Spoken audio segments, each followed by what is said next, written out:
हज़रात, मैंने कुरान की एक छोटी सी सूरत पढ़ी, इसमें अल्लाह फरमाता है ज़माने की कसम इंसान मुकम्मल घाटे में है। अल्लाह ने कसम खा के क्या कहा, इंसान कायम है घाटे में। अब आदमी सोचता है अगर मैं घाटे में हूँ तो घाटा पूरा करने के लिए बिजनेस की रफ्तार को तेज कर दिया जाए, कारोबार को बढ़ा दिया जाए, तिजारत बढ़ा दी जाए।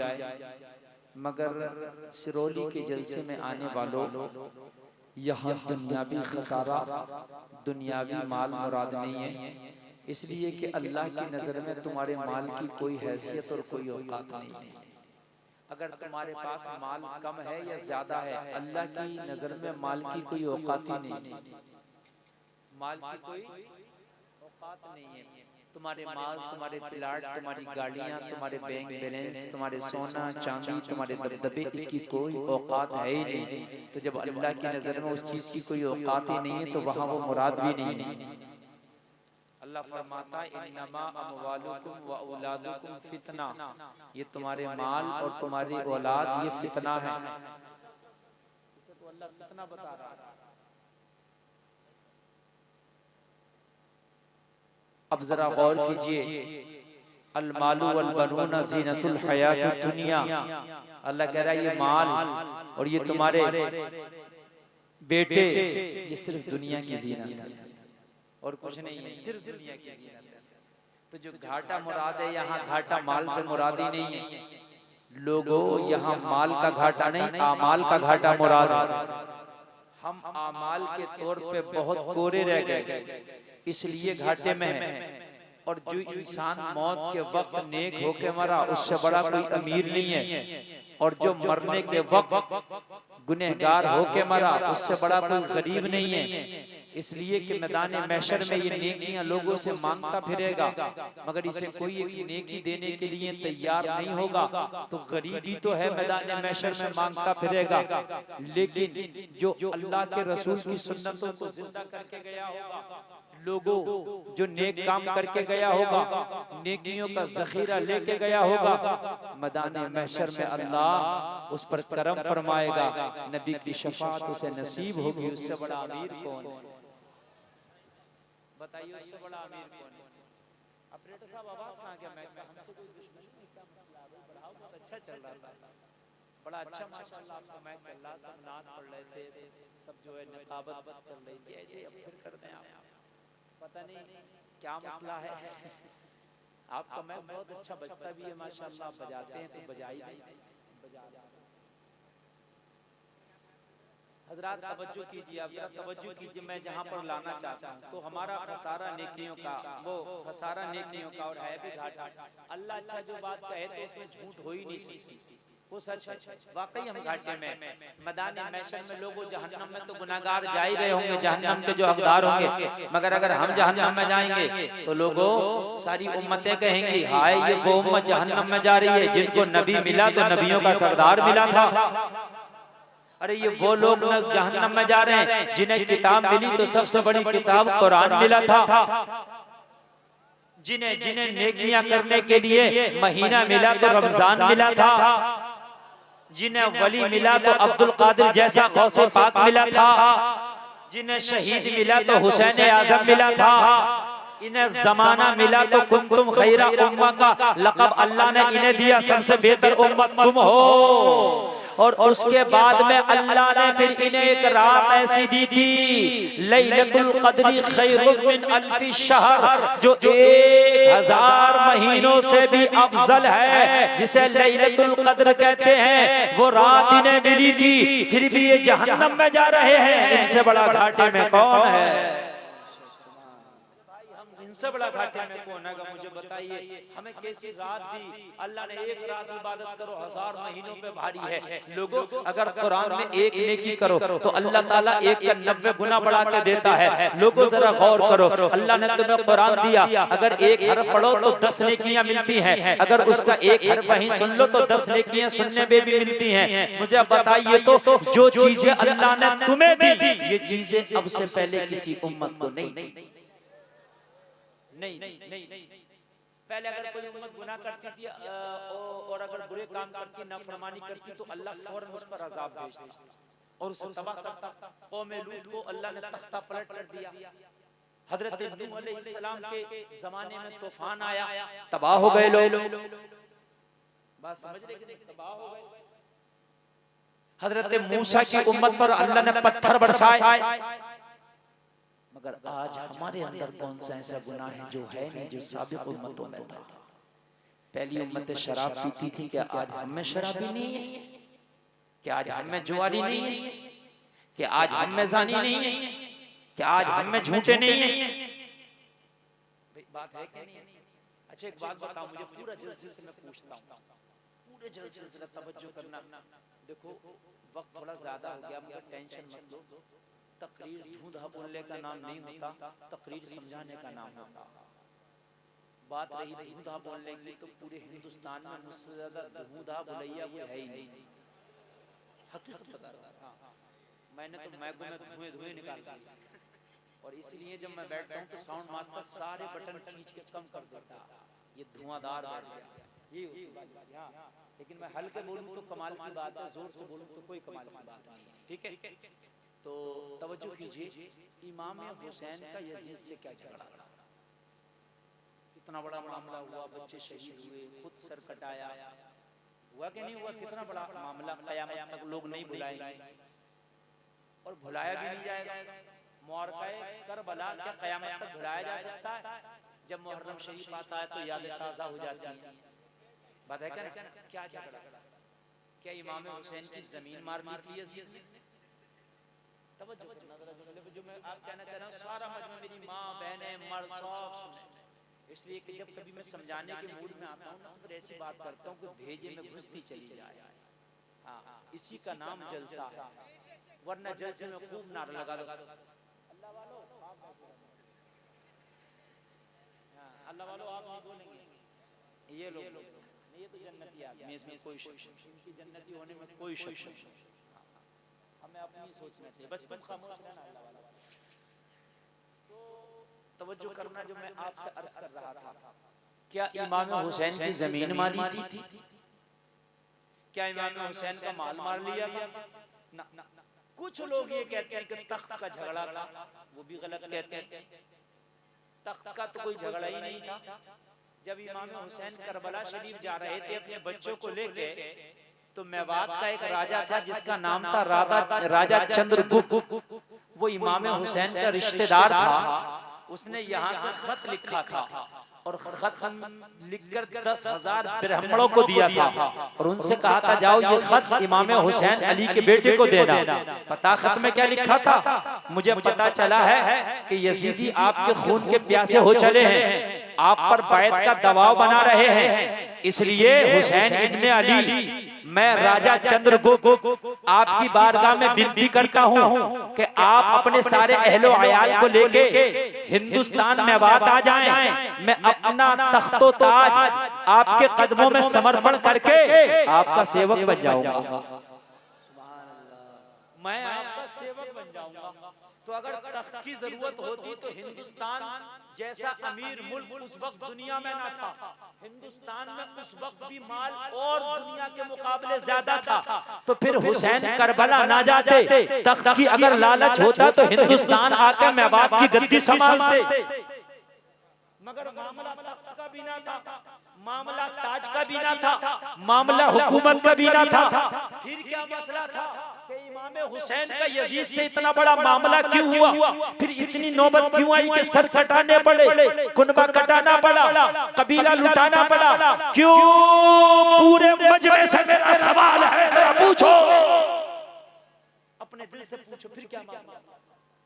ना जमीन का रगड़ा था, ना कोई प्रॉपर्टी का मामला था, ना तख्त का मामला था, ना ताज का मामला था, ना सोने का, ना चांदी का। फिर इतना बड़ा रफला कायदा हुआ था कि इतना बड़ा मामला हुआ कि बच्चों तक को शहादतें पेश करना पड़ी। कभी सोचा आपने मुहर्रम में खाली ताजिया उठा लेना, नारा लगा देना इसका नाम हुसैनियत नहीं? ना। 11वीं शरीफ आई, एक भगोना बनाकर फातिहा लगा दिया, इसका नाम गौसियत नहीं है। पहले ज़कात निकालो, बाद में भगोना बनाओ, इसका नाम गौसियत है। ये गौसे आज़म का चाहने वाला ज़कात निकाल नहीं रहा और जो है 11वीं मना रहा, तो मेरे भाई तेरी 11वीं ना अल्लाह कबूल करेगा ना गौसे आज़म कबूल करेगा। ज़कात नहीं निकली उस माल को कौन कबूल करेगा? अल्लाह या उसके अल्लाह वाले कबूल कर लेंगे? नहीं, बस तेरा दिखावा है, 10 भगोने बना दिए, इसको इस पर तुझे कोई अजर नहीं मिलेगा। मामला क्या था कि हुसैन का इतना बड़ा मैटर था, तो आप शायद ना बताओ मगर मैं बताऊं, मामला शरीयत का था। काय का था मामला? जोर से बोलो, शरीयत का मैटर था। शरीयत का मैटर क्या था? यजीद शरीयत को और इस्लाम के कानून को बदलना चाहता था, और हुसैन जो शरीयत का कानून है उसे बरकरार रखना चाहते थे। यही तो मामला था। अच्छा और सुनो आगे, बड़ी ठंडे दिमाग से सोचना जो मैं आपको बताने चल गया हूं। यजीद के यहाँ शराबें चलती थी, यजीद के यहाँ नाच और डांस भी होते थे। ओ बैठ मोबाइल अब जरूरत नहीं है, जो मैं बात बता रहा हूँ सुनते रहना। शराबें चलती थी, नाच और डांस भी होते थे। कहाँ? यजीद के यहाँ। यजीद के यहाँ मुजरे भी होते थे। यजीद नमाज ज्यादातर पढ़ता था, कम छोड़ता था।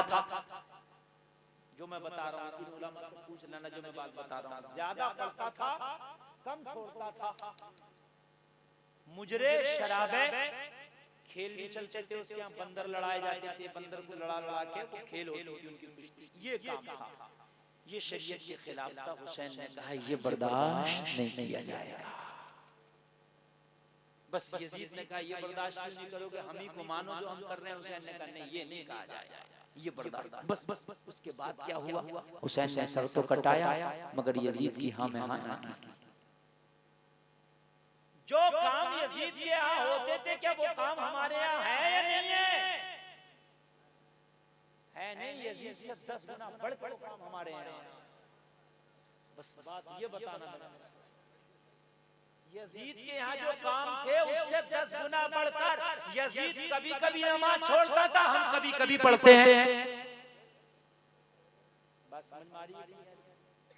यजीद कभी कभी छोड़ता था, हम कभी कभी पढ़ते हैं। वो कभी कभी छोड़ के यजीद, हम कभी कभी पढ़ के हुसैन। तो तुम कहोगे मौलाना हम तो हुसैनी हैं, तो जबान वाले हुसैनी हो, मैदान वाले हुसैनी नहीं हो।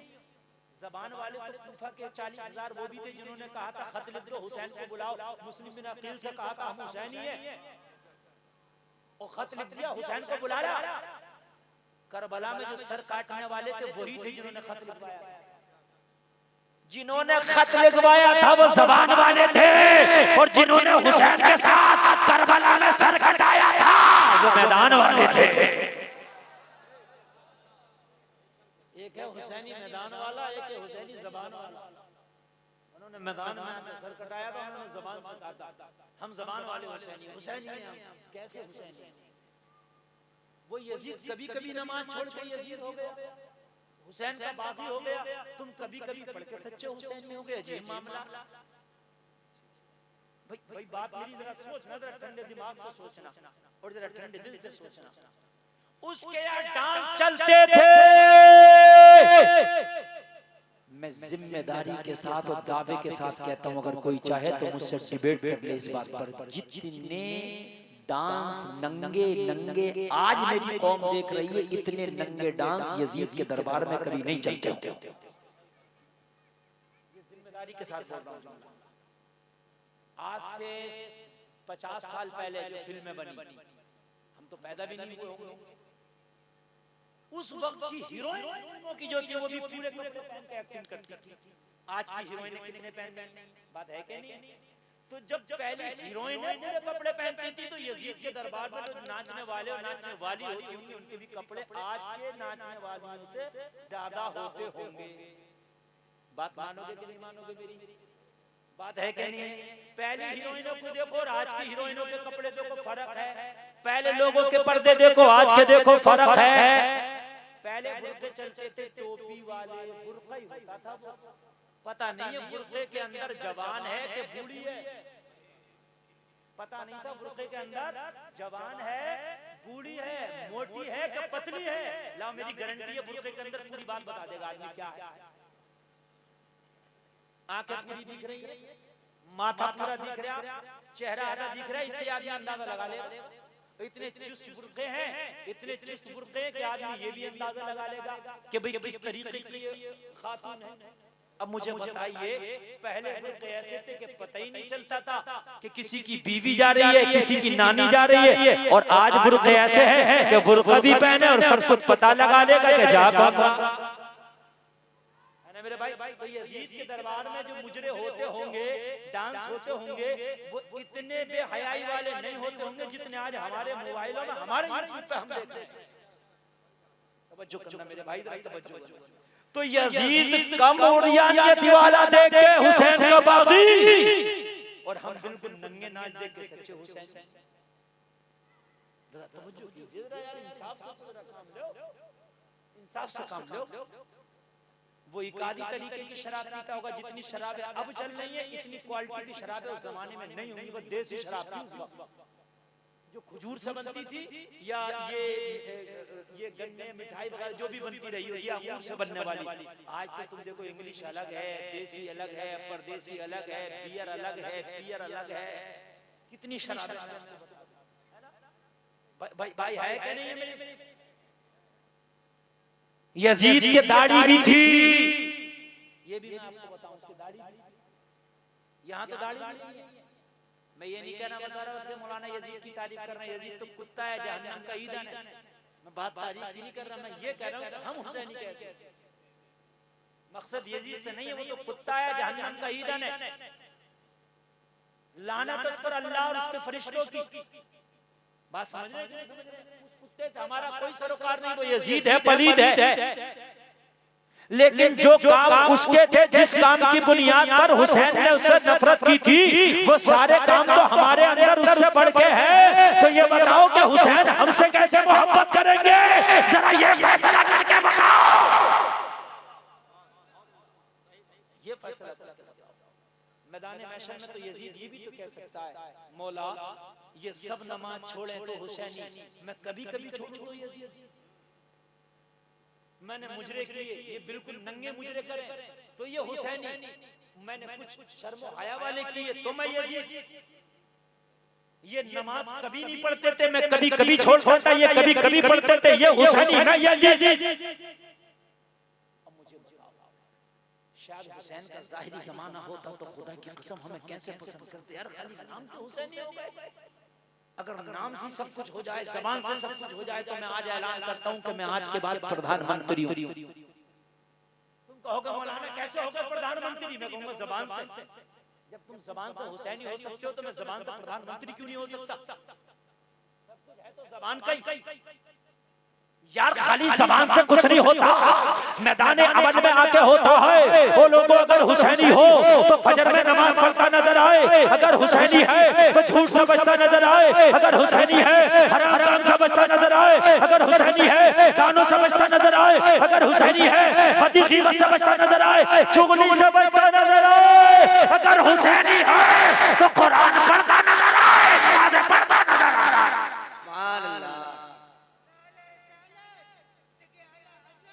ये सच्चा हुसैन मेरे भाई।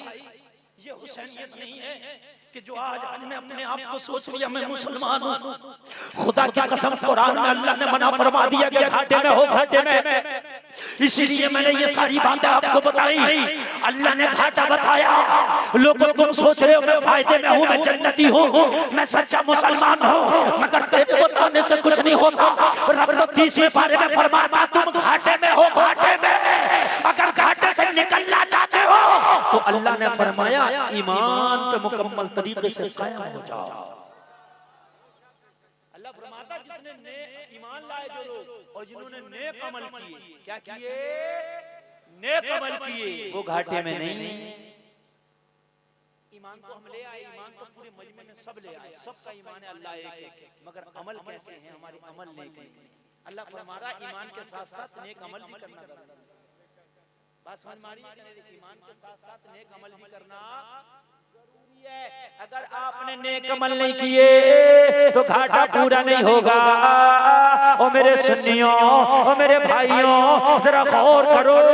आज अगर चाहते हो कि हम दुनिया से घाटा खत्म करके और अपना घाटा पूरा करके फायदे में होके बढ़े, तो अल्लाह ने जो कुरान में फरमा दिया कि ईमान और इसके साथ साथ नेक अमल, ये काम करो, दुनिया से जाओगे, जमाना रोता होगा मगर तुम मुस्कुराता हो,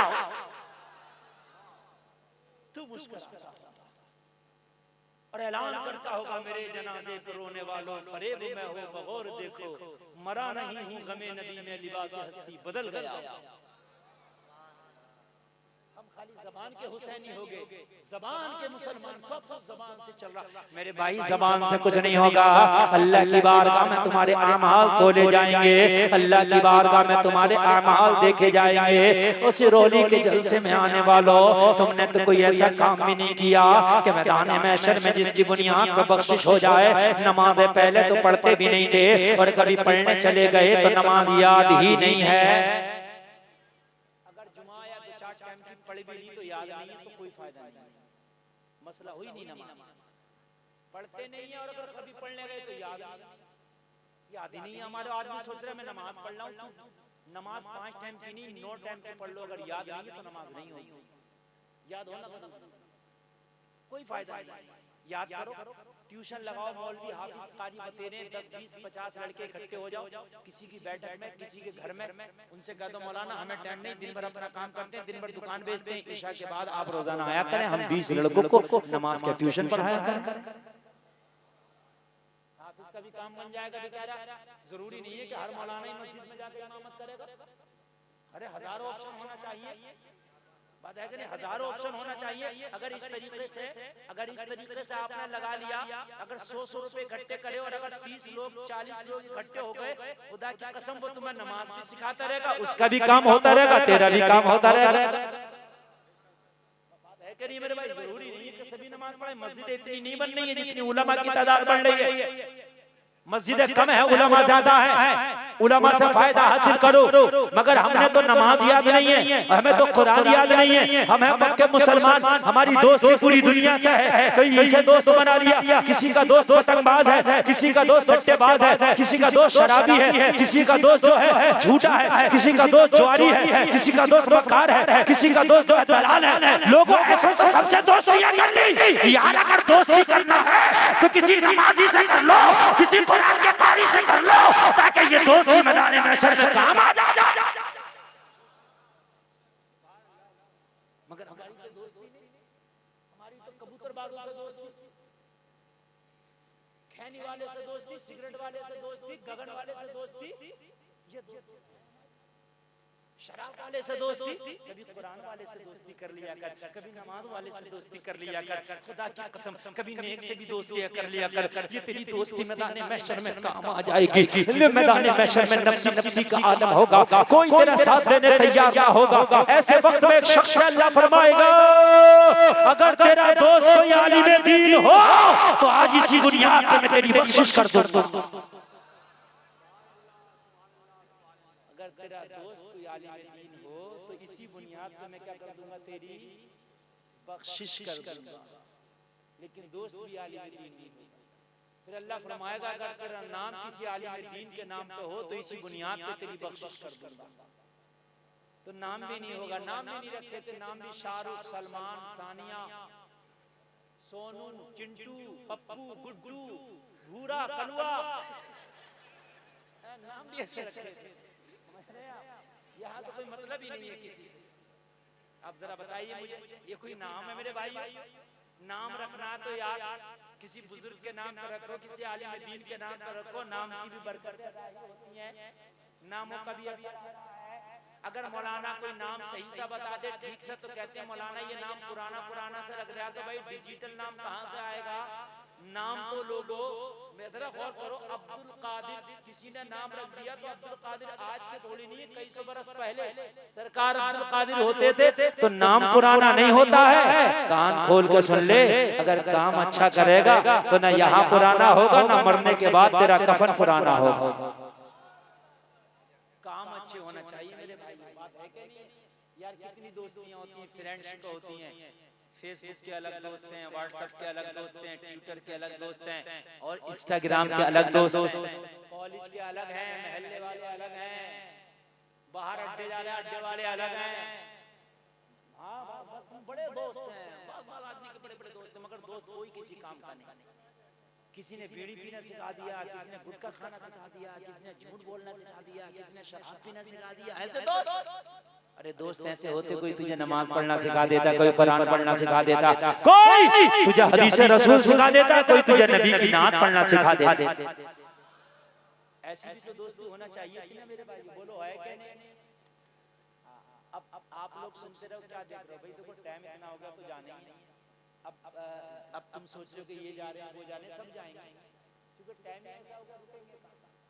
अब तो अगर आपको सुनना तो सुन लीजिए, और आप भी अगर नहीं सुनना चाहते तो आप भी चले जाइए। हमारी जो तारीख ली गई थी भाई, वो तारीख नहीं रही, बढ़ गई एक तारीख। हाँ आज एक तारीख हो गई, हमारी तकरीर जो थी 30 तारीख में होना थी, 30 दी थी और एक में तकरीर हो रही है। तो इसलिए हम तो तकरीर कर रहे हैं, आप सुनने तो थोड़ा ऑपरेटर साहब आवाज तुम भी बढ़ाकर रखो, थोड़ा और बढ़ाइए, वापसी बढ़ाइए, ताकि मेरा दिल खुश रहे आपकी तरफ से। आप सुनेंगे कि आप भी जाएंगे? सुनेंगे ना? तो जरा बोलो सुभान अल्लाह। हाँ सुभान अल्लाह।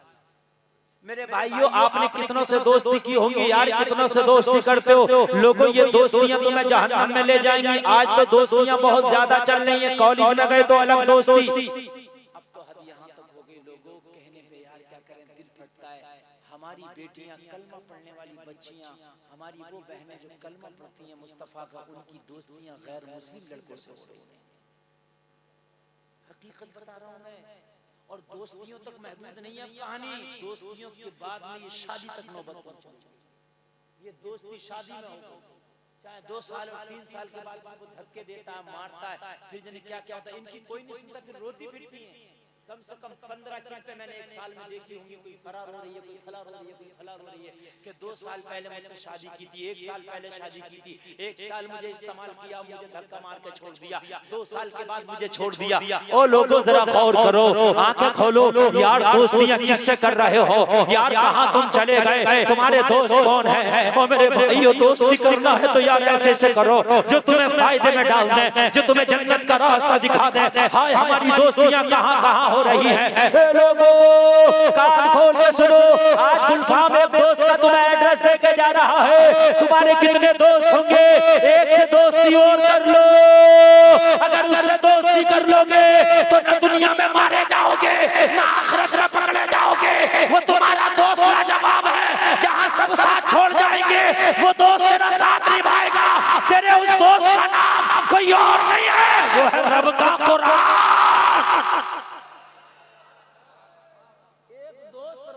एक दोस्ती रब के कुरान से भी कर ले, एक दोस्ती मौला के कुरान से कर ले। यार कितने दोस्त हैं, फेसबुक पे सैकड़ों दोस्त हैं, व्हाट्सएप पे सैकड़ों दोस्त हैं, मगर दोस्ती ना कर सके तो कुरान से ना कर सके। मुझे बता, कुरान से दोस्ती कर, कुरान तेरा बड़ा करीब है। जिस दिन दोस्ती तेरी कुरान से हो गई, कान खोल के सुन ले, कुरान तुझे खुदा की कसम दुनिया में भी कामयाब करके छोड़ेगा और मैदान महशर में भी जन्नत दिला के छोड़ेगा। कुरान से दोस्ती करो। और दोस्ती कैसे होगी? कुरान से दोस्ती करने का सबसे बेहतर तरीका है कि रोज कुरान पढ़ना शुरू कर दो। रात को सोने से पहले कुरान पढ़ो, सुबह को फजर के बाद कुरान पढ़ो, दोस्ती हो जाएगी। किसी से भी दोस्ती होती है, उसे फोन करते हैं, मुलाकात करते हैं, बात करते हैं, उससे दोस्ती हो जाती है। होती है कि नहीं होती है? तो कुरान से दोस्ती है, कुरान को रोज पढ़ो। हाफिज हो तब भी पढ़ो, नासरा हो तब भी पढ़ो, पढ़ना नहीं आता है तो पढ़ना सीखो, फिर पढ़ो, रोज पढ़ो, दोस्ती हो जाएगी। और दोस्ती करना तो आसान है मगर निभाना बड़ा मुश्किल है। बात है कि नहीं? दोस्ती करना तो आसान है मगर निभाना बहुत मुश्किल है। तो ये बताओ, एक सवाल ये पैदा होता, मौलाना अगर कुरान से दोस्ती कर ली तो मरते दम निभाई कैसे जाएगी? ये भी तो है ना, मरते दम तक निभाई कैसे जाएगी? करना तो आसान है, निभाना मुश्किल है। तो लोगों ये भी सुनो निभाने का तरीका। जब किसी से दोस्ती हो जाए तो निभाने का तरीका ये है, जिस काम से दोस्त मना करे उससे रुक जाओ, जिस काम को करने के है उसे करने लगो, दोस्ती निभती रहेगी, दोस्ती कभी नहीं टूटेगी। मेरी दोस्ती कारी साहब से है, मैं इनसे कहूं वहां मत जाना और ये चले जाए, दोस्ती खट टूट गई। और मैं इनसे कहूं वहां मत जाना, ये नहीं जाए, मैं कहूं हजरत ये मत खाना, वो मत खाना, ये खाना, वो खाना, मेरी बात मानते रहे तो दोस्ती टूटेगी, है ना? दोस्ती कुरान से कर लो। अब कुरान जो कहे वो करते रहना, जिससे रोके रुकते रहना, दोस्ती चलती रहेगी। कुरान कहता शराब ना पियो, छोड़ देना। कुरान कहता बेहयाई ना करो, मत करना। कुरान कहता नमाज पढ़ो, पढ़ते रहना। कुरान कहता ज़कात दो, देते रहना। दोस्ती चलती रहेगी, दोस्ती चलती रहेगी। दुनिया की दोस्तियां हैं आज अजीब दोस्तियां हैं। कोई दोस्ती ऐसी है कि माँ बाप का बाप बना दिया, कोई दोस्त ऐसा है कि नमाज छुड़वा दिया, कोई दोस्त ऐसा है कि झूठ बोलना सिखा दिया, कोई दोस्त ऐसा है कि चोरी करना सिखा दिया। और जिससे जैसी दोस्ती करोगे, अगर तुम्हारा दोस्त चोर है और तुमने चोरी नहीं की है और वो चोर पकड़ा गया तो पटा तुम पे भी भिड़ेगा। पुलिस नहीं छोड़ती है, दूर दूर तक खंगाल लेती है, इसलिए कि कौन कौन है, किस किस से बात करता था, कॉलिंग किस किस से की है, किस किस को मैसेज करता था। तुमको कि साहब हमने तो मोटरसाइकिल चुराई नहीं है, तो इसने चुराई है, तो पटा बजाते जाएंगे और बताते जाएंगे था तो इसी के साथ में तू। बात है कि नहीं मेरे भाइयों? तो दोस्ती भी तो अच्छे से होना चाहिए, मगर दोस्तियां आज चल रही हैं। और आज तो लड़के लड़कों की दोस्तियां लड़कियों से चल रही हैं। दोस्ती भाई दोस्ती की बात कर रहा हूं, इस्लाम ने पर्दा बताया तो दोस्ती की बात कर रहा है। खरा मौलाना कौन सी बात कर रहा हो? पुराने जमाने की आप, ये मॉडर्न जमाना है, जमाना बदल गया। हमने कहा जालिम जमाना नहीं बदला, तू बदल गया।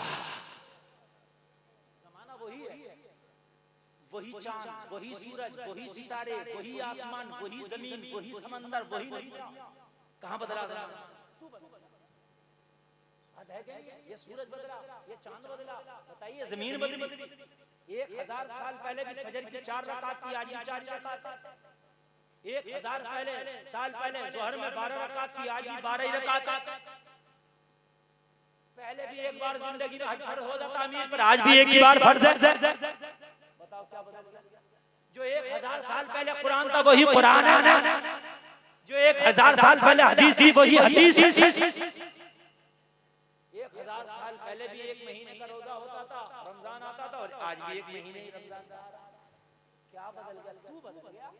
तेरे दादा पहले शर्म हया करते थे, आज तू बेहयाई कर रहा। तेरी दादी पहले शर्म हया करती थी, आज पोती बेहयाई करती है। चोंच लाल करके पूरे गांव में घूम रही है। भाई बात है क्या नहीं? दादी ने कभी देखा भी नहीं था। तो तू बदल गई, तेरी तो जमाना नहीं बदला, तू बदल गया, जमाना नहीं बदला। ओ मेरे भाइयों जरा कान खोल कर सुनो, आज की ये दोस्तियां तुम्हें ले डूबेगी। अगर दोस्ती तुमने कुरान से कर ली तो खुदा की कसम खा के कहता हूँ कि जब तेरा इंतकाल हो जाएगा, तेरा मिलने वाला भी तुझे कब्र में दफन करके आ रहा होगा, तेरा दोस्त भी कब्र में दफन करके आ रहा होगा, तेरा रिश्तेदार भी आ रहा होगा, तेरा भाई भी आ रहा होगा, खानदानी भी आ रहा होगा, पड़ोसी भी आ रहा होगा। ओ सिरोनी के जलसे में आने वालों, जिनसे रातों रात तुम्हारी चैटिंग चलती थी, मरने के बाद वो भी वो मिन्हा नुखरिजुकुम तारतन उखरा पढ़ के तुझे एक लब मिट्टी दे के वापस आ रहे होंगे। तेरे भाई तुझसे मोहब्बत करने वाले भी वापस आ रहे होंगे, तेरे रिश्तेदार भी वापस आ रहे होंगे। हाय जिन्होंने तेरी मोहब्बत की कसमें खाई थी, आज वो भी बेवफाई कर गए। जो तेरी महफिल में रहते थे, आज वो भी बेवफाई कर गए। ये दुनिया बड़ी बेवफा है, मरने के बाद दगा दे जाएगी। तेरी कब्र अंधेरी होगी, उसमें कोई रोशनी का इंतजाम नहीं होगा, उसमें कोई विंडो या दरवाजा नहीं होगा। लोगों सांप बिच्छुओं का घर है, अंधेरा घर है। ऐसे घर में तेरा भाई भी अकेला छोड़ आएगा, तेरा दोस्त भी अकेला छोड़ आएगा, तेरा खानदानी भी अकेला छोड़ आएगा, तेरा रिश्तेदार भी अकेला छोड़ आएगा। जब सब अकेला होगी तो तेरी अंधेरी कब्र में कुरान आके तेरी कब्र को रोशन कर देगा, तेरी कब्र को रोशन और ऐसा रोशन करेगा कि जब ये उठेगा देखेगा मेरी कब्र तो अंधेरी थी मगर रोशन हो गई, ये पूछेगा ये आने वाले तू कौन है, तो आने वाला जवाब देगा मैं कुरान हूं जिससे तूने दुनिया में दोस्ती की थी, दुनिया में तूने मेरी बात मानी थी, मैंने कहा था झूठ नहीं बोलना नहीं बोला था, मैंने कहा था शराब नहीं पीना नहीं पिया था, मैंने कहा था बेहयाई नहीं करना नहीं किया था, मैंने कहा था नमाज पढ़ना पड़ा था, मैंने कहा था अच्छे काम करना किया था, दुनिया में तू मेरी बात मानता था, आज कब्र में तू मुझे बता दे क्या चाहिए, आज मैं तेरी बात मानूंगा, आज तू मुझे बता दे तुझे क्या चाहिए। यार लोगों तुम्हारे कितने दोस्त हैं यार, एक दोस्त कुरान को भी बना, जिस दिन तुमने कुरान को दोस्त बना लिया ना तुम्हारे बारे के न्यारे हो जाए, ये कब्र वाला कहेगा मेरे दोस्त तू आया मेरी कब्र में रोशनी हो गई, अब मुझे कब्र अंधेरी नहीं लग रही है, अब कब्र में अच्छा लग रहा है, लेकिन तू चला जाएगा तो मेरी कब्र फिर अंधेरी हो जाएगी, ये मेरे दोस्त जब तक तू है मेरी कब्र में उजाला है, कुरान कहेगा जब तक नहीं जाऊंगा जब तक तेरी कब्र में जन्नत की खिड़की ना खुल जाएगी, तेरी कब्र में जन्नत से खिड़की खुलेगी, जन्नत की हवाएं आएंगी, जन्नत की खुशबू आएंगी, जन्नत की रोशनी आएगी, तब तेरी कब्र से जाना है। और लोगों जरा बताओ कौन तुम्हारी कब्र में काम आएगा, अगर काम आएगा तो ये रब का कुरान काम आएगा। आज मेरी तकरीर का उन्वान ये है यार दोस्ती इससे कर लो, हमने तो दोस्तियां पता नहीं किस किस से कर ली, कौन कौन हमारा दोस्त है, मोबाइल में कितने हमारे नंबर होंगे, कुरान हमारी बगल में हमारी ताक में रखा है यार, कभी मुलाकात करने की हमें फुर्सत ही नहीं कुरान से, हम सोचते हैं तो पढ़े हुए नहीं है कुरान, तो कुरान पढ़ना कोई मुश्किल नहीं है, अगर तेरी 50 साल की भी उम्र है पढ़ना शुरू कर दे, 6 साल 6 महीना ना गुजरेगा तुझे कुरान पढ़ना आ जाएगा। अरे भाइयों बगैर पढ़ा लिखा आदमी जो किसी कॉलेज में किसी स्कूल में कहीं ना पढ़ा और टच मोबाइल चला रहा है, इतना बड़ा उस पर नेट नहीं चला रहा नहीं चला रहा, किसी स्कूल में नहीं पढ़ा, कोई डिग्री नहीं तेरे पास, बिल्कुल जाहिल आदमी है, निपट है बिल्कुल, इतना बड़ा मोबाइल वो भी टच, अरे चला रहे नहीं चला रहे, बड़ा बड़ा मैंने लुल्ला भी चलाता देखा, हाँ एक आदमी तो इतना बड़ा मोबाइल रखा है, पुराने जमाने का बिल्कुल मॉडल था वो, मैंने कहा यार चाचा तुम भी चला लेते हो मोबाइल, बोले हजरत मैं भी चला लेता हूँ, बोले मोबाइल नहीं नेट भी चलाता हूँ, मैंने कहा अच्छा, मैंने कहा नेट चला, बोले हाँ यूट्यूब चलाता हूँ, मैंने कहा कैसे चलाते हो, उसने निकाला यूट्यूब और उस पे एक मैक सा बना हुआ होता है, उसे दबाया टच किया और यूट्यूब पे बोला मुफ्ती गुलफाम की तकरीरें भेजो, और उसने भेज दी, समझ रहे हैं उसने क्या कर दिया,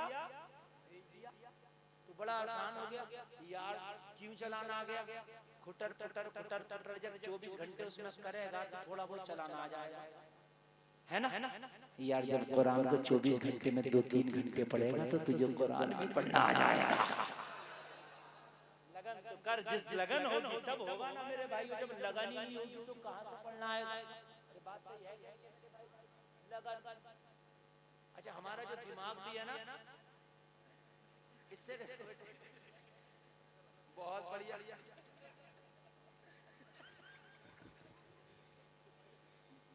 आप सुनिए, आप जरा सुनते रहिए, एक मिनट भी आप खराब ना करें, वो बच्चा है छोटा है, वो जो कर रहा है वो सही कर रहा है, आप मेरी बात सुनिए। शिकायत ये रहती है मौलाना क्या करें, जहन में बड़ी गलत गलत बातें आती हैं, नमाज भी पढ़ते हैं तो गंदी ख्यालात आते हैं, बहुत से लोग ये शिकायत करते हैं, हमारे पास कितनी शिकायत आती है, कोई हजरत ऐसा वजीफा बता दो कि गंदे ख्यालात ना, तो यूट्यूब और दिमाग दोनों बिल्कुल एक है, बिल्कुल इतना सा भी फर्क। आप कहोगे कैसे, अगर ना तुम कह दो एक है तब तक YouTube पर रोजाना जो तुम देखोगे वही खुद ब खुद आता रहेगा, आप तकरीरें सुनते रहो, फला मौलाना, तो एक से एक नया मौलाना यूट्यूब तुम्हें खुद ब खुद ही देता रहेगा। जैसे यूट्यूब खोलोगे तकरीर आएगी। बात है कि नहीं? जिन मौलवियों को नहीं जानते उनकी भी आएंगी, जिन्हें जानते हो सुनते हो उनकी और ज्यादा आएंगी। यही बात है। गाना सुनो तो जो गाना नहीं भी सुनना वो भी आ रहा होगा कि हम भी चाहिए क्या, कि नहीं तुम नहीं चाहिए। ऐसे होता कि नहीं होता? ऐसे ही तेरा दिमाग है, तू अपने दिमाग में गंदी बातें सोचता रहे, खुराफातें सोचता रहे, तो सोते हुए भी वही आएगा। मस्जिद में चला जाएगा तब भी वही आएगा। वो तो यूट्यूब पे सर्च ही किया ना, जो सर्च किया वो आता रहेगा। वजीफे से काम नहीं चलेगा। सर्चिंग को गलत कर, दूसरी तरफ लेके जा। सर्चिंग तूने गलत कर ली इसलिए कि तू गानों में रहता है, चुगलियों में रहता है, बुराइयों में रहता है, तो वही आएगा। और ये दिमाग तो ऐसा काम करता है कि सो जाओ ना तब भी वही रहता है ख्वाब में। मोबाइल का तो स्विच ऑफ कर दो तो कुछ नहीं आता, मगर ये दिमाग तो ऐसा स्विच ऑफ हो जा, सो जाए तब भी आता। सुबह को कह रहा मौलाना रात भर नींद तो आई है, मगर पूरी पेशानी में पसीना था, सांसें तेज हुई, क्या हो गया? बोला एक बड़ा सा बिजहार में बड़ा रेदा था, बड़ा सा सांप था, बड़ा रेदा, खेतों खेतों भगाया। ऐसे ऐसे भी ख्वाब दिखते। तो मेरे भाई जब रात को यूट्यूब पे तू नाच गाने, हीरो हीरोइन मूवी देख के सोएगा तो तेरे ख्वाब में मक्का मदीना आएगा। ये जैसा देख के सोगा वैसे ही आएगा। तो जो तूने अपने यूट्यूब में दिमाग में सर्च किया वो चलता रहेगा, स्विच ऑफ भी हो जाएगा, ये चलता रहेगा। समझ रहे हैं? खुदा की कसम अगर तू कुरान पढ़ा करता, नमाज़ें पढ़ा करता, शरीयत मुताहरा पे अमल करता और रात को ईशा की नमाज पढ़ के कुरान पढ़ के सो जाता, तो तेरे ख्वाब में आता कि कभी मदीने में नमाज पढ़ रहा है, कभी मक्के में नमाज पढ़ रहा है, कभी बगदाद में नमाज पढ़ रहा है।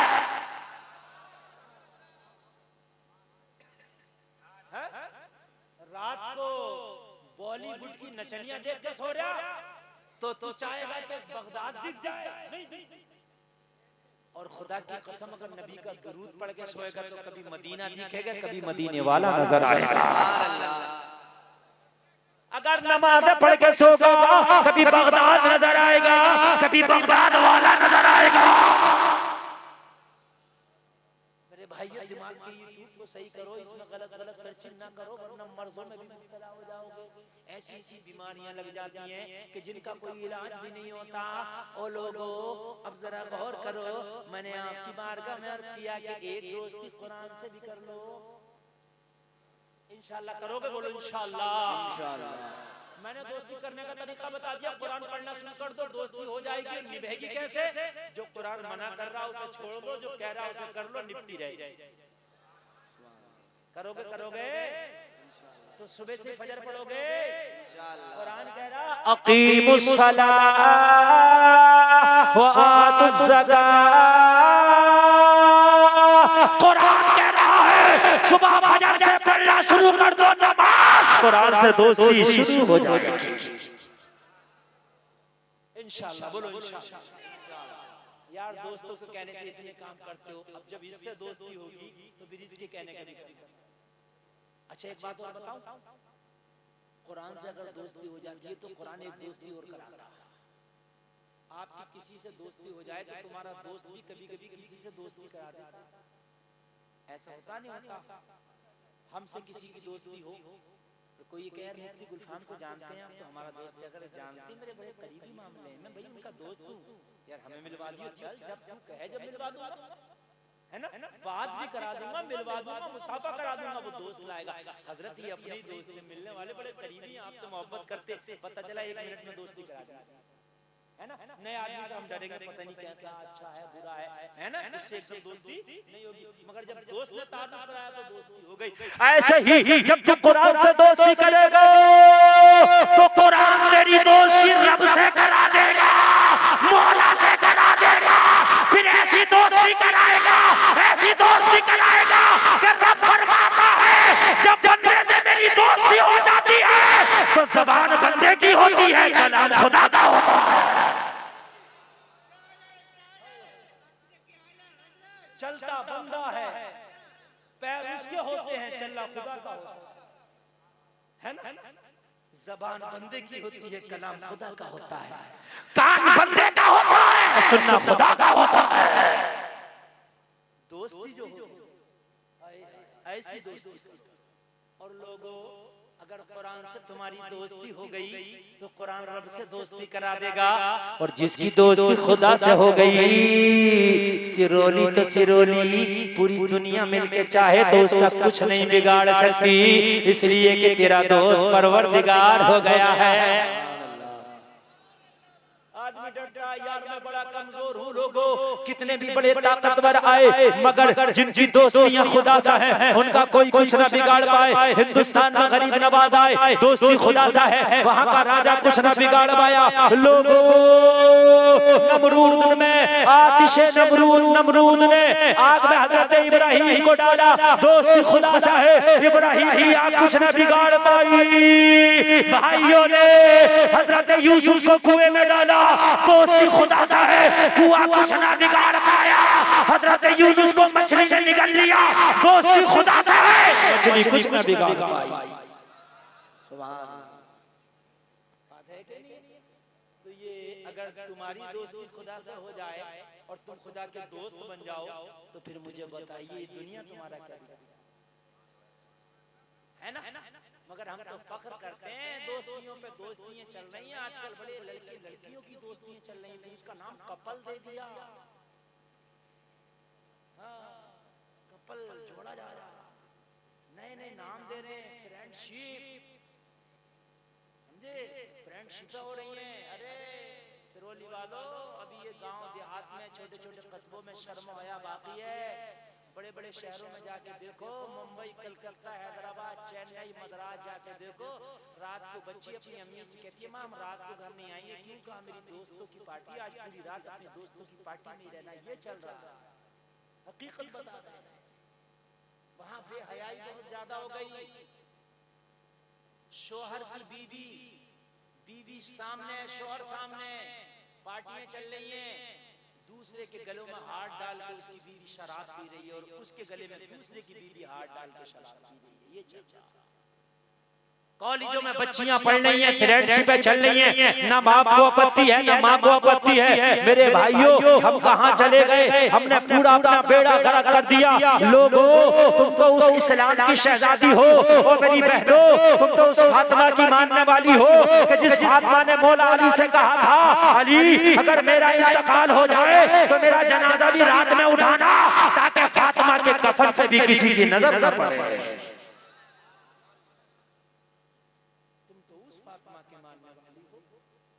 तुमने बॉलीवुड को क्यों अपना आइडियल बनाया? तुमने मदीने की फातिमा को अपना आइडियल क्यों नहीं बनाया?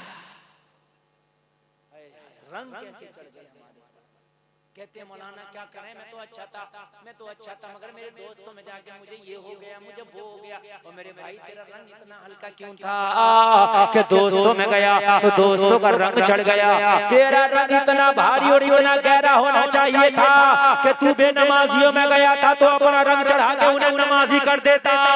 अगर तू शराबियों में गया था अपना रंग चढ़ा के उनकी शराब छुड़वा देता। अगर तू जुआरियों में गया था अपना रंग चढ़ा के उनकी जुआ छुड़वा देता। तेरे ऊपर रंग क्यों चढ़ गया? तेरा रंग उन पे क्यों नहीं चला? भाई अपना रंग इतना हल्का क्यों कर लिया तुमने कि तुम्हारा रंग किसी पे नहीं चढ़ रहा, तुम पे सब है? बेंगलोर कमाने गया, अच्छा खासा गया था, जब उधर से आया तो उधर से आया बाल कटे हुए, 3 नग का कला, टैटू बने हुए, पैंट फटी हुई, अजीब सा बना घूम रहा। हमने कहा क्या होगा, तुम तो अच्छा खासे गए थे यहाँ से। तो कह रहा मौलाना वहाँ का माहौल ऐसा है। तो भाई वहाँ का माहौल ऐसा है तो तेरे ऊपर वहाँ का रंग क्यों चढ़ गया? अपना रंग क्यों नहीं चढ़ाता आया? यार अपना रंग क्यों नहीं चढ़ाता आया? तेरे ऊपर रंग क्यों चढ़ गया? तेरा रंग इतना हल्का क्यों है? अगर तू बेनमाजियों में गया था तो तू अपना रंग चढ़ा के उन्हें नमाजी बना देता।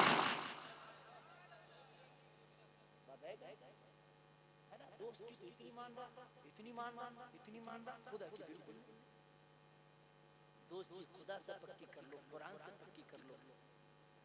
एक कपल जा रहा था, मैं कपल कह रहा हूँ, कपल जा रहा था, वही यही आजकल वाला कपल, ये नाजायज कपल, ये जा रहा था, एक अल्लाह वाला भी जा रहा था,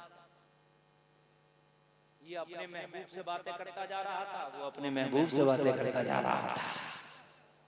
अल्लाह अल्लाह अल्लाह अल्लाह अल्लाह अल्लाह वाले के पैरों से गर्दो गुबार उठा और लड़की के कपड़ों पे जा गिरा। लड़की ने अपने महबूब से शिकायत की, इस फकीर के पैरों से उठने वाला गुबार मेरे कपड़ों को गंदा कर गया है, लोगों जरा गौर करो। लड़का भी फॉर्म में था, लड़के ने एक हाथ उठाया और अल्लाह वाले के ऊपर एक तमाचा जड़ दिया। अल्लाह वाले ने तमाचा खाया, कुछ बोले ही नहीं, अल्लाह अल्लाह करता आधा आगे निकल गया।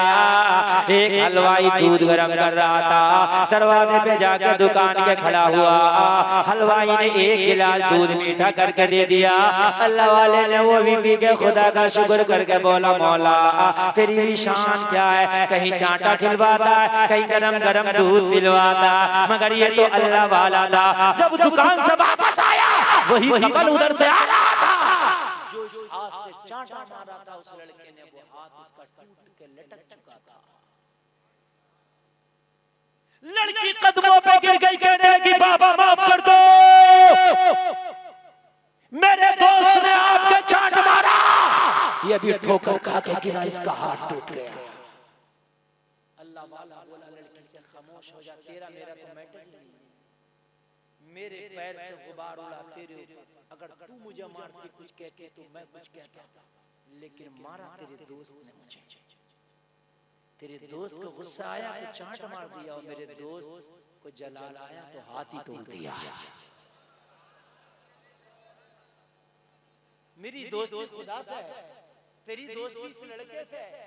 मामला दोस्तों का है, तेरा मेरा नहीं है। मामला दोस्तों का है, तेरा मेरा नहीं है। लोगों बच्चे फानूस जिसकी हिफाजत हवा करे, वो शमा क्या बुझे जिसे रोशन खुदा करे। दोस्ती यार परवरदिगार से करो, कुरान से करो। पूरी दुनिया से दोस्ती है, मगर कुरान से दोस्ती नहीं है। किसी का भी रंग हमारे पर चढ़ गया, हमारा रंग किसी पर चढ़ता ही नहीं। भाई अगर सुनिए, 10-10 साल के बच्चे गुटखे खा रहे हैं, हमारे 10-10 साल के बच्चे बीड़ी पी रहे, सिगरेट पी रहे। 10-10 साल के सुट्टी पहले मीठी खाते हैं, फिर फीकी खाते हैं, और फिर जाने कौन-कौन सी खाने लगते हैं। क्या हो गया? बोले वो दोस्तों में आदत पड़ गई। यार दोस्तों में नमाज की आदत क्यों नहीं पड़ रही? आदत तो जब पड़ेगी नमाज की, जब किसी नमाजी से दोस्ती होगी। आदत जब पड़ेगी जो कुरान पढ़ने की, जब कुरान के कारी से दोस्ती होगी। तवज्जो करना, ईमान ताज़ा हो जाएगा। हबीब अजमी अल्लाह के वली का नाम है, बगदाद में रहते हैं। उनकी बारगाह में एक बहुत बड़ा गुनाहगार शख्स आया, हाजिर होने लगा। हबीब अजमी ने फरमाया, रोता क्यों है? कहने लगा, हुजूर मेरी दोस्ती गुंडों से थी, शराबियों से थी, जुआरियों से थी, डकैतों से थी, झूठ बोलने वालों से थी, मगर क्या करूं, रात एक 12 साल का लड़का आया, मेरे दिल की दुनिया बदल के चला गया। हुजूर 12 साल का बच्चा आया, मुझे अपने रंग में रंग से चला गया। ऐसा रंगा हुआ था इस्लामी रंग में कि 12 साल के बच्चे ने मुझे अपने रंग में रंग दिया। हबीब अजमी ने फरमाया, बता तो तुझे उलमा की बातों का असर नहीं हुआ? बड़े बड़े मुफ्तियों ने समझाया, बड़े बड़े मुबल्लिगीन ने समझाया, लेकिन किसी की बात का असर नहीं हुआ। वो 12 साल का बच्चा तेरे दिल की दुनिया बदल के चला गया। वो बच्चा था कौन, जरा मुझे तो बता। कहने लगा, हुजूर अभी कल की तो बात है, मेरी बीवी ने मुझसे कहा आज घर पे शाम में एक पार्टी होगी, जितने भी दोस्त सबकी दावत कर दो। दोस्तों की क्या कर दो? दावत। पार्टियां होती है, किसी की बर्थडे पार्टी है ना, जन्म पार्टी, क्या क्या पार्टियां होती है। आजकल तो टेढ़ी मेढ़ी पार्टी बहुत चल रही है, डांस पार्टी है ना, ये पार्टी बहुत चल रही है। बर्थडे पार्टी, बर्थडे भी बहुत मनाए जा रहे हैं, मोमबत्तियां जलाई जाती हैं, केक काटा जाता है। हाँ, अल्लाह वाले भी बता रहे हैं, केक का पता इन्हें भी है, केक काटा जा रहा है, बड़े खुश हैं, तालियां बज रही हैं, गुब्बारे फूल फोड़े आ रहे, मुंह मीठे हो रहे। अरे तू बर्थडे मना रहा, तेरी 60 साल की उम्र थी, 25 साल हो गए तो 25 कम हो गए। बड़े 60 में से 25 कमी तो हो गए। तो ताली बजाने का दिन नहीं था, ये गुब्बारे फोड़ने का दिन नहीं था, ये रब की बारगाह में तौबा करने का दिन था, है ना। अगर पार्टी चल रही है, नाच हो रहे हैं, फुप्पो नाच रही है, क्यों नाच रही है? मेरे भतीजे का बर्थडे।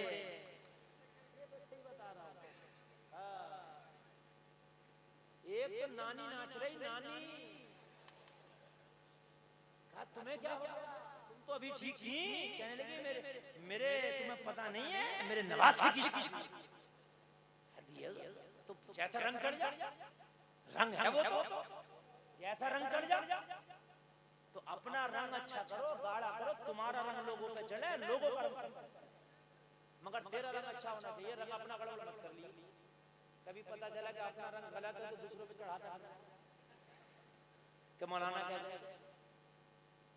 कहने लगा मेरी बीवी ने कही शाम को पार्टी होगी, रक्सो शुरू होगा, नाच होंगे, गाने होंगे, शराब के जाम चलेंगे, सबकी दावत कर दो। कहने लगा हुजूर मैंने सारे दोस्तों की दावत कर दी, सबने कबूल कर ली। मैं घर आया, मेरी बीवी ने एक लिस्ट बनाई, कहा बाजार जाओ, बाजार से ये सारा सामान खरीद के लाओ ताकि शाम में अच्छे अच्छे खाने बने, फिर पार्टी चले।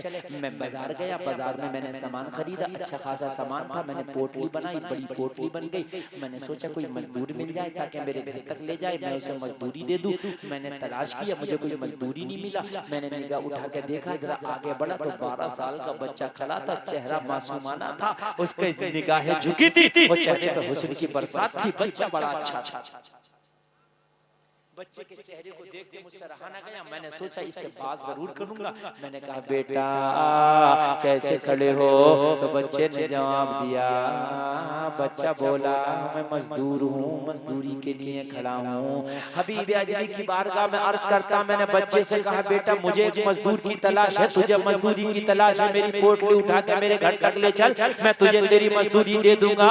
बच्चे के बाद समझ में आ गई, बच्चा मेरे करीब आया, पोटली को देखा, बच्चे ने कहा तेरी पोटली का वजन ज्यादा है, मेरी उम्र कम है, तेरी पोटली नहीं उठा पाऊंगा, मेरी हैसियत इतनी नहीं है।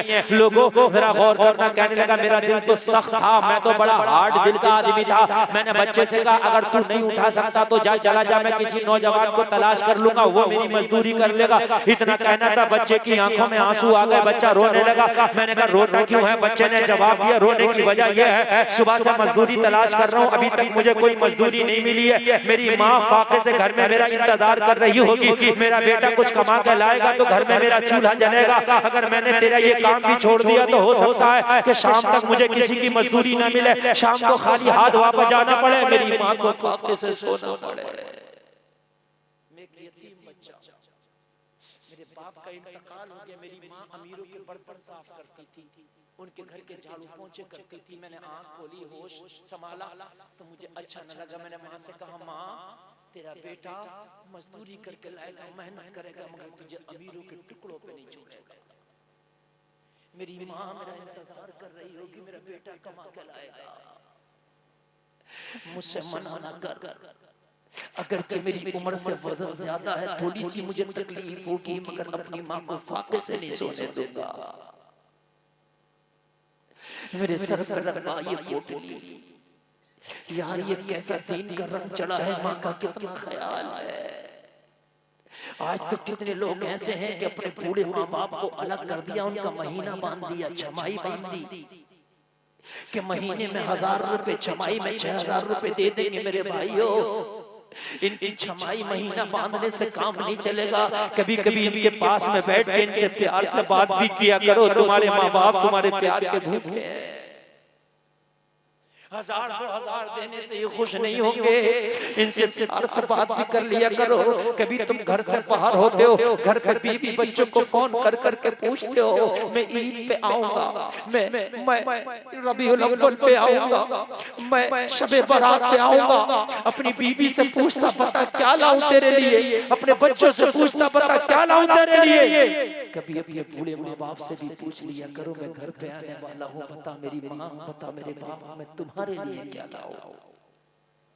कभी इनसे भी पूछ लिया करो। और मेरे भाइयों उनको अलग करके उनकी इनकम तुमने बांध दी, उनके जो हम महीने में 6 महीने में उनको पैसा दे दिया। खाली पैसे ही सब कुछ नहीं होता यार, वो तेरी मुलाकात भी चाहते हैं, तुझसे बात करना भी चाहते हैं, तुझे आज बिठा के अपने दिल की भी कहना चाहते हैं, कभी इनके दिल की भी सुन लिया कर। ओ मेरे भाई इनसे प्यार किया कर, इन्होंने बड़ी मेहनतों से तुझे पाला है, इस माँ ने तुझे सीने से लगा के छाती का दूध पिलाया है, कभी इनको भी इग्नोर ना किया कर, इन्हें तू नजरअंदाज ना किया कर। जरा गौर करो, हबीब अजमी की बारगाह में अर्ज कर रहा, सरकार उम्र तो 12 साल है मगर बूढ़ी माँ का इतना ख्याल था, कहने लगा मेरी माँ फाके से इंतजार कर रही होगी, अगर जब पोटली का वजन ज्यादा है मगर मुझे मंजूर है, मैं थोड़ी सी परेशानी उठा लूंगा मगर अपनी माँ को रात को फाके से नहीं सोने दूंगा।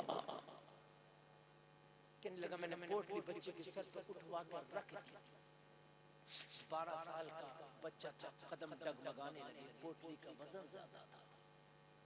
12 साल का बच्चे की उम्र ही क्या होती है मेरे भाइयों, खेलने की उम्र होती है, खिलौने से खेलते हैं बच्चे।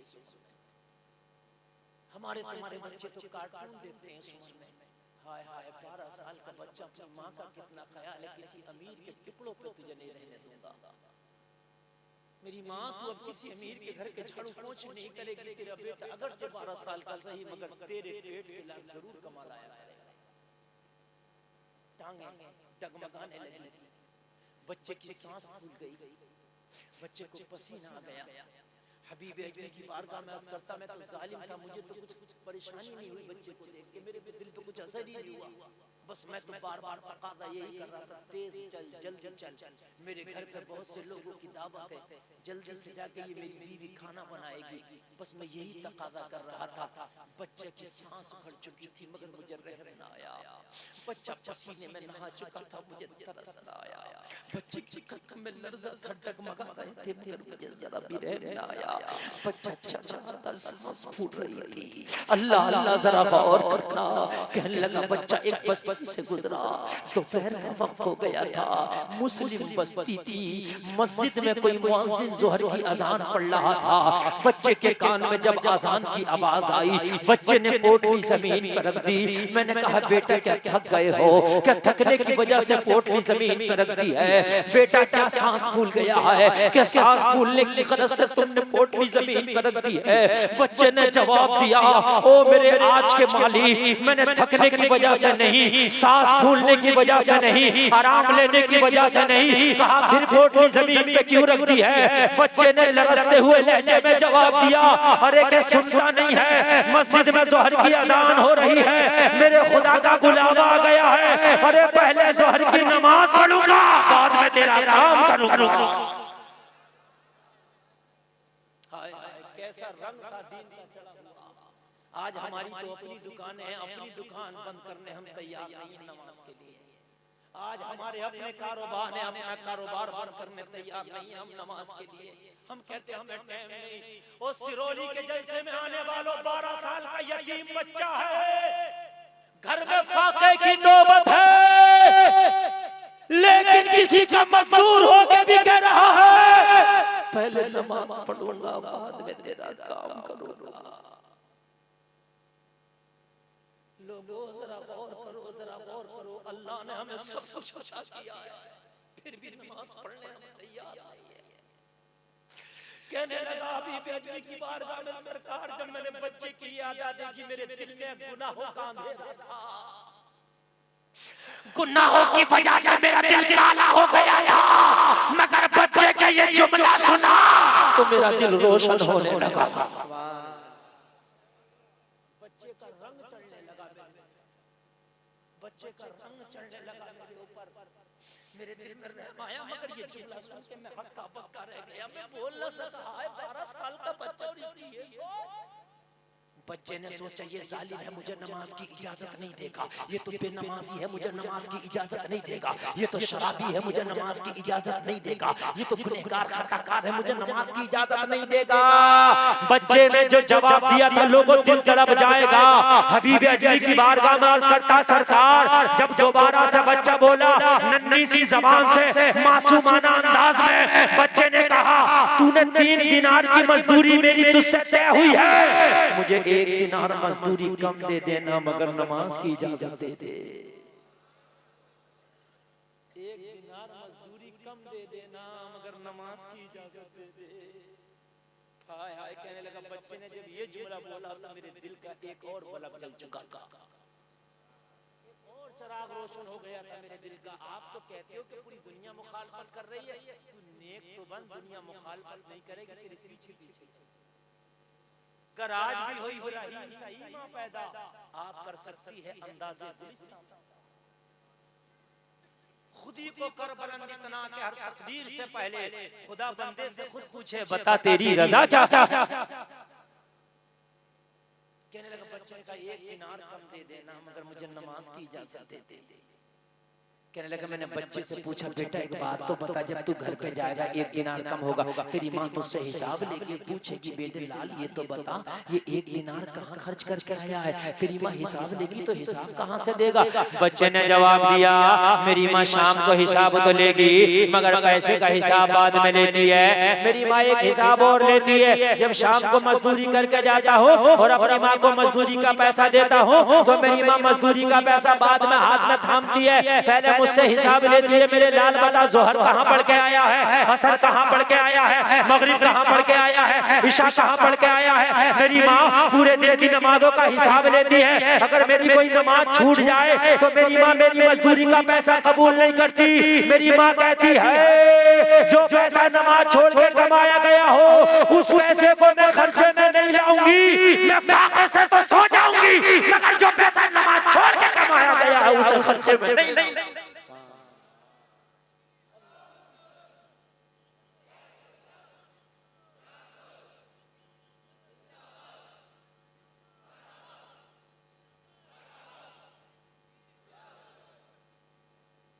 मेरी माँ मुझसे पहले नमाजों के बारे में पूछती है, हाय हाय कितनी नेक माँ होगी। आज की भी माँ है, अगर बच्चा किसी के ट्राले में से गन्ना खींच के ले आए तो उससे गन्ना तो मांगती है मगर ये नहीं पूछती मेरे लाल हमारा तो खेत ही नहीं था तू लाया कहाँ से। और मेरे भाइयों माँ सबसे पहला मदरसा होती है बच्चे का, और मेरे भाइयों माँ सबसे पहला काली जमा बच्चे का। अगर माँ बच्चे को सिखाने पे आ जाए तो बच्चा बचपन से ही नमाजी बन जाता है।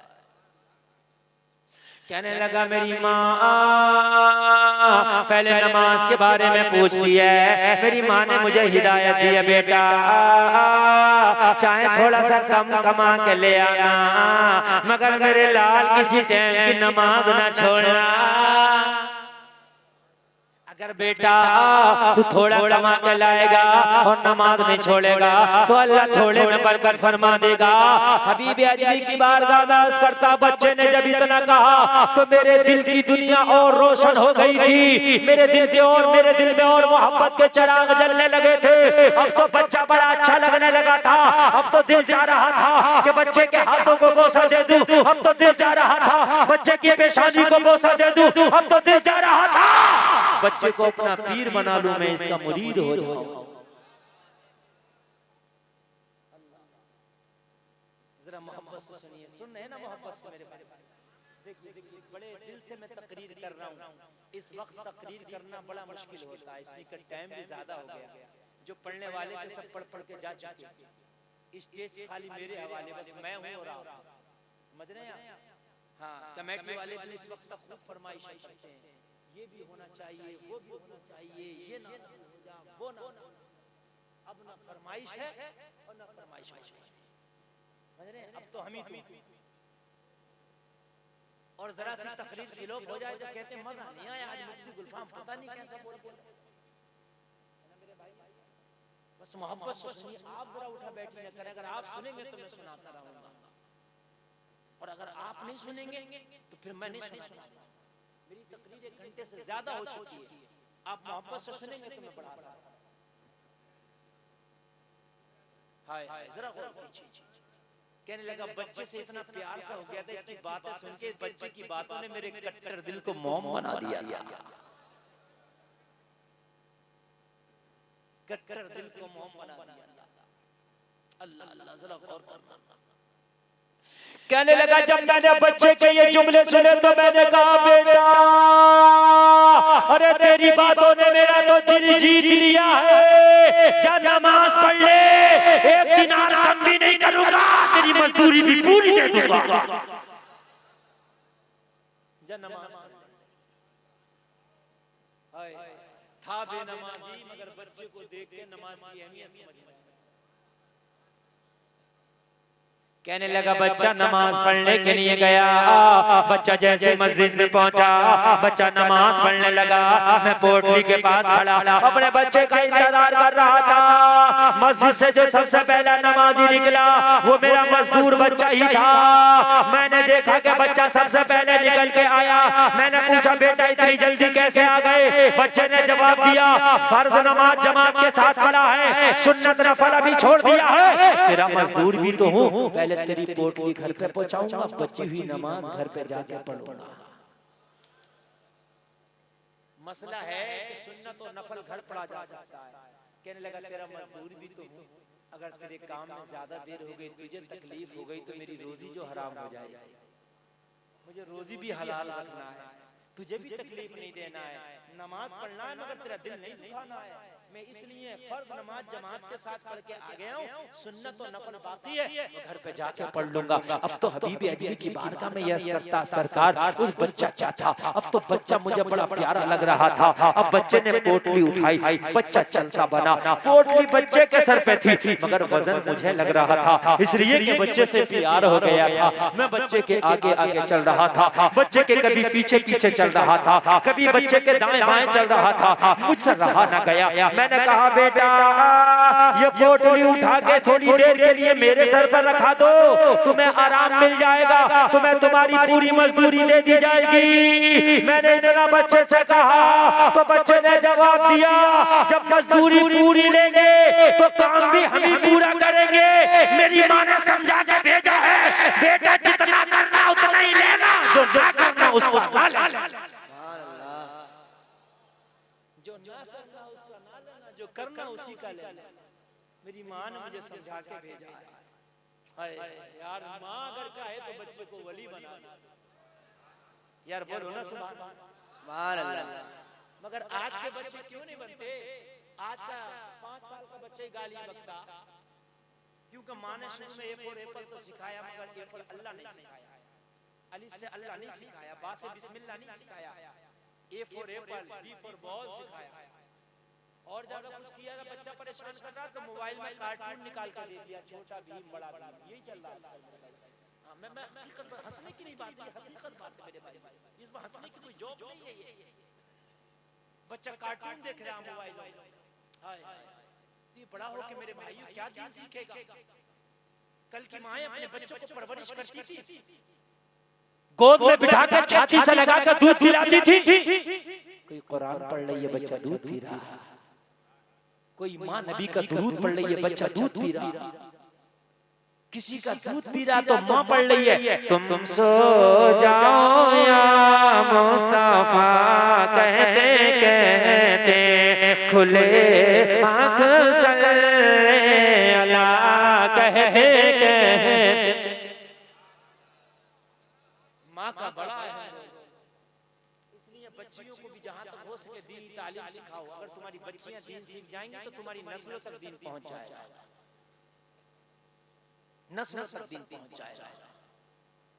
कहने लगा हबीब अजमी की बारगाह में सरकार वो बच्चा पोटली लेके मेरे दरवाजे पे आ गया और दरवाजे पे पोटली रख दी। बच्चा तकादा करने लगा जल्दी से मेरी मजदूरी लाओ और मैं अपने घर जाना चाहता हूँ, मेरी बूढ़ी माँ मेरा इंतजार कर रही होगी। कहने लगा इतना बच्चे का कहना था। मैंने कहा बेटा मैंने सारा पैसा बाजार में खर्च कर दिया है, थोड़ी देर मेरे दरवाजे पे रोक, मैं अंदर से अपनी बीवी से जाके तुझे तेरी मजदूरी का पैसा लाके देता हूँ। हबीब अजमी की बारगाह में अर्ज करता हुजूर मैंने पोटली उठाई घर के अंदर ले गया, मैंने अपनी बीवी से कहा बेगम 3 दिनार निकाल के दो, मजदूर हमारे दरवाजे पे खड़ा है उसे 3 दिनार की मजदूरी देना है। बीवी मेरी 3 दिनार थैले से निकालने लगी, मैं बच्चे का किस्सा बताने लगा। बेगम क्या बताऊं, आज जो मजदूर आया है बड़ा ही नेक है, बड़ा नमाजी है, बड़ा इस्लाम का मानने वाला है। अरे माँ ने उसे कैसे सिखाया है, कैसी तरबियत दी है। अरे बच्चा ऐसा है बात करता है तो लगता है उसके मुंह से फूल झड़ रहे हो। बेगम बच्चा बड़ा प्यारा है। मेरी बीवी ने कहा जब बच्चा इतना प्यारा है ना तो उसे घर के अंदर ले आ, मैं भी एक बार उसका दीदार करना चाहती हूँ। नजर क्या बदली, नजारा बदल गया। बच्चे को घर के अंदर ला, दीदार करना चाहती हूँ।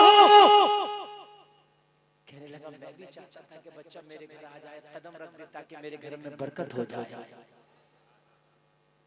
मैं दरवाजे पे आया, मैंने बच्चे से कहा बेटा घर के अंदर चलो। बच्चे ने कहा घर के अंदर जाना तय नहीं हुआ था, मजदूरी तय हुई थी घर तक पहुंचाना, मैंने पहुंचा दिया। घर के अंदर काहे जाऊंगा, मेरी मजबूरी थी, मैं चलता हूं। हबीब अजमी की बारगाह में अर्ज करता हुजूर मैं ले जाना चाहता था और बच्चा कह रहा था मेरा तय यहाँ तक था, मैं नहीं जाऊंगा। मैं ले जाना चाहता था, मैंने बहाना किया बेटा अब दोपहर का वक्त, तुझे भूख लगी होगी, मेरे घर में खाना तैयार है, खाना खा के चले जाना। बच्चे ने मना कर दिया नहीं खाऊंगा, सुनोगे तो तड़प जाओगे। बच्चे से पूछा क्यों नहीं खाएगा, जवाब दिया मैं रोजे से हूँ इसलिए नहीं खाऊंगा। रोजे से हूँ इसलिए नहीं खाऊंगा। हबीब अजमी की बारगाह में अर्ज करता हुजूर मैंने बच्चे से पूछा बेटा ये तो रमजान का महीना भी नहीं है, तुम रोजा क्यों रख लिए। बच्चे ने जवाब दिया क्या करूं, माँ की गोद में जब आंख खोली तो माँ को रोजे रखता पाया, मैंने भी रोजा रखने की आदत सी पड़ गई है। माँ को देख देख के रोजा रखने की आदत पड़ गई। मैं दिन भर मेहनत तो मजदूरी करता हूँ मगर अपनी माँ की वजह से मैं भी रोजा रख लेता हूँ। मैंने जाके बीवी से कहा बीवी वो रोजे से है वो नहीं आएगा। मेरी बीवी ने कहा अब तो कैसे भी हो बच्चे को लाना ही पड़ेगा, इतना नेक बच्चा तो आज तक मैंने सुना भी नहीं जो मेरे दरवाजे पे खड़ा है। बीवी ने कहा शाम की दावत कर दो, इफ्तार करके चला जाएगा। मैं दोबारा दरवाजे पे आया, मैंने कहा बेटा अगर अब नहीं खा सकते तो शाम में इफ्तार करके चले जाना, मेरी खुशी है, मेरी खुशी को पूरा कर दो, मेरे बच्चों की चाहत है उसे पूरा कर दो। बच्चे ने मुस्कुरा कर जवाब दिया अगर इतनी ही ख्वाहिश से मेरी दावत करना चाहते हो तो दावत कबूल करना, मेरे नबी की सुन्नत है, मैंने तुम्हारी दावत को कबूल कर लिया। बच्चे ने जैसे ही मेरी दावत कबूल की थी मुझे इतनी खुशी मिली जैसे किसी ने दुनिया की हुकूमत मुझे दे दी हो। मुझे बड़ी खुशी मिली कि इतना नेक बच्चा मेरे घर में आया। बच्चा दरवाजे पे था, घर के अंदर आया। मेरी बीवी की नजर जब उस बच्चे पर पड़ी तो मेरी बीवी कुछ देर के लिए खामोश होकर बुत बनी खड़ी रही और उसे देखती रही। काफी देर के बाद मेरी बीवी बोली, पता क्या बोली, जरा तवज्जो, पता क्या बोली, कहने लगी जितनों की दावत की थी सबकी मने करके आओ। मैंने कहा क्यों, क्या बात, आज पार्टी कैंसिल। बीवी ने कहा पार्टी कैंसिल नहीं है, पार्टी तो होगी मगर पार्टी आज शराबियों की नहीं, जुआरियों की नहीं, दुनियादारों की नहीं, आज रोजादार की पार्टी होगी। आज इस अल्लाह वाले की पार्टी होगी। हाय मयान में एक ही तलवार रहती है, लोगों जरा गौर करो, जहाँ नेकी आ जाती है वहाँ से बदी भाग जाती है, जहाँ बदी रहती है वहाँ नेकी नजर नहीं आती है। और मेरे भाइयों कहने लगा बीवी ने कहा सबकी दावत कैंसिल कर दो, आज इस अल्लाह वाले की दावत होगी। ओ मेरे भाइयों जरा गौर करना, कहने लगा मैंने सबकी दावत को मना कर दिया। मेरी बीवी आज ऐसे खाने बना रही थी जैसे कभी ईद की खुशी में खाने बनाए जाते हैं। अल्लाह वाला मेरे घर में क्या आया, जब से उस बच्चे ने मेरे घर में कदम रखा था मेरे घर में रब की रहमत झमाझम बरस रही थी। मैं बड़ा खुश था, मेरी बीवी खुश थी, बच्चा आ गया, तरह तरह के खाने बनाए गए, खाने बनाने के बाद में रख लिए गए और खाने रखने के बाद में शाम हुई। ये बच्चों बैठ जाओ थोड़ी देर के लिए। ऐसा होता है ना ये उठा बैठी करते हैं ना तो बड़ी तकलीफ होती है, बैठ बैठ थोड़ी देर के लिए बस ये बात पूरी करके उसके बाद चले जाना, मैं भी जाऊंगा आप भी जाओगे, मुझे आपसे पहले जाना। ये इस टाइम में यही होता है कि आप आदमी को रोके सुनाए जगाए क्या करे, ये टाइम ऐसा होता है, ये कोई तकरीर का टाइम थोड़ी नहीं होता। लेकिन जब मुझे डाल दिया तो मजबूरी है मेरी, सुन लो यार, तुम ही रहम करो, 5 मिनट और सुन लो। उसके बाद खत्म कर रहा हूं। शाम का टाइम इफ्तार का वक्त आ गया, कहने लगा बच्चा रोजे का इफ्तार करने लगा। मेरी बीवी और मैं सिर्फ बच्चे को देख रहे थे, हम तो अपनी भूख को भूल ही गए थे।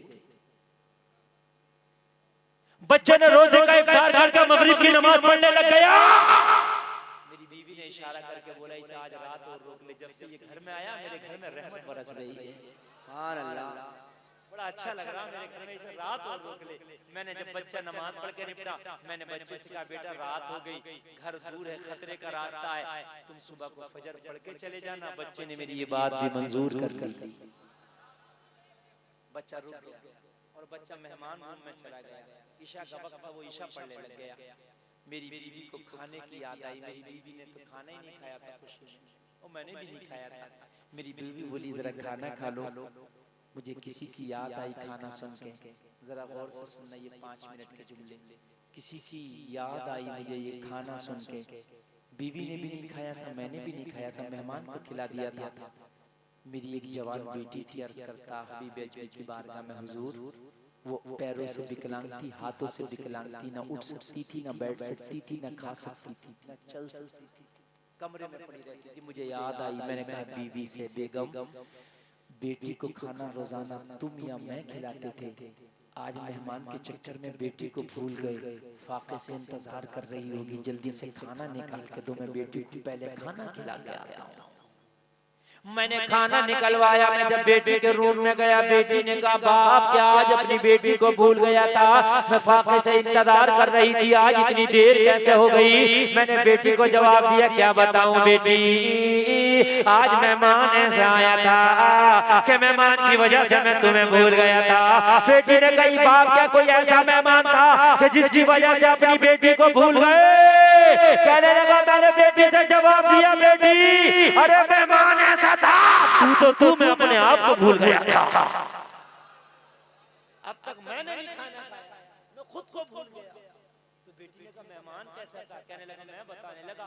जब मैंने बताया बेटी को मेहमान के बारे में, तो बेटी बोली अगर बाप मेहमान ऐसा है तो अगर आज पूरी रात भी खाना नहीं मिलता तब भी मैं माफ कर देती।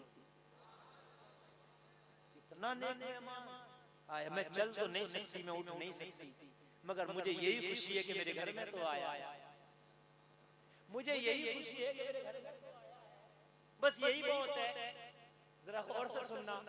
हबीब अजमी की बारगाह में अर्ज करता हुजूर मैं बेटी को खाना खिलाकर मैं उसका दरवाजा लगाकर मैं वापस आ गया। आधी रात हो चुकी।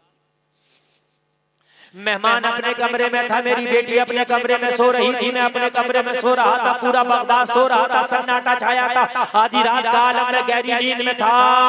आधी रात को मेरे दरवाजे पे किसी ने दस्तक दी, दरवाजा खोलो। मेरी आंख खुली, मैं बेदार हुआ, घबरा कर बोला कौन। तो दरवाजे के बाहर से आवाज आई बाबा दरवाजा खोलो तुम्हारी बेटी खड़ी है। जरा जोर से बोलो, जरा जोर से बोलो। बाबा दरवाजा खोलो तुम्हारी बेटी खड़ी है। यार जरा दिमाग से सोचो, जो उठ नहीं सकती, बैठ नहीं सकती, कदम चल नहीं सकती, वो कह रही है खड़ी। ताज्जुब होगा कि नहीं होगा मेरे भाइयों? ताज्जुब की बात है कि नहीं है? है ना? ताज्जुब। कहने लगा जब मैंने बेटी की आवाज सुनी बेटी खड़ी है, अल्लाह जिस बेटी को सारे डॉक्टरों ने लाइलाज कर दिया था, मेरी बेटी कैसे आ गई? या अल्लाह मेरी बेटी कैसे आ गई? ए मौला मेरी बेटी कैसे आ गई? मेरी तो दिल की धड़कन तेज हो गई। यार ताज्जुब की बात ठीक नहीं थी। पूरी जिंदगी जो बेटी ना उठ पाई थी आज करिए खड़ी। पूरी जिंदगी जो ना चल पाई थी वो आज रात करिए खड़ी है। जो कभी अपने हाथ से लुकमा ना खा पाई थी दरवाजा खटखटा रही है। मैं घबरा के उठा और उठ के जल्दी से दरवाजा खोला तो मेरी आंखों ने क्या देखा? मेरी बेटी अपने पैरों पे खड़ी है।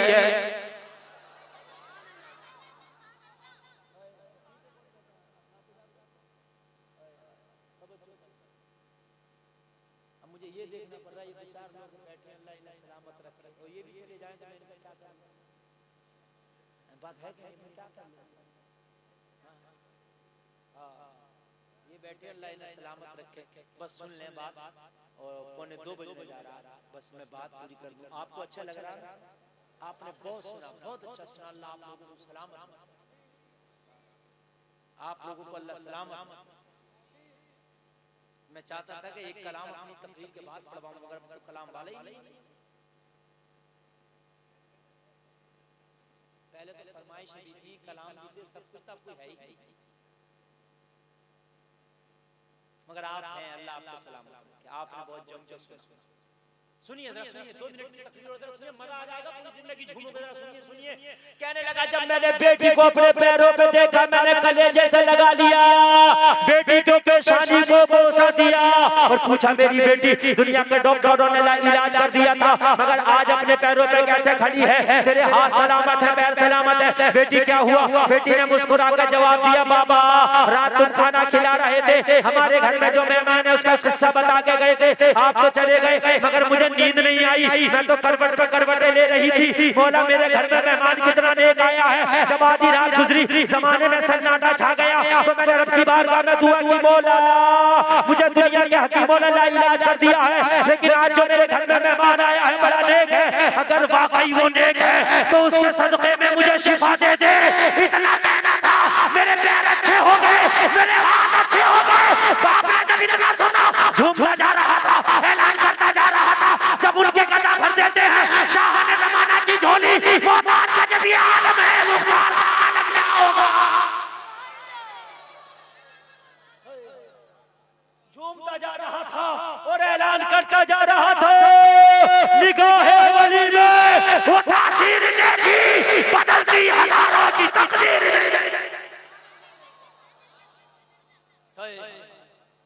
बेटी को कलेजे से लगाया, बेटी की पेशानी को चूमा, कहा मेरी लाडली, अल्लाह अल्लाह। मैं तो सोचता था मेरी बेटी पूरी जिंदगी मेरी कांधों का बोझ बन के रहेगी, मगर मेहमान क्या आया, अल्लाह ने तो इसके सदक़े में मेरी बेटी को सही जिंदगी देती है, मेरी बेटी को नई जिंदगी देती है।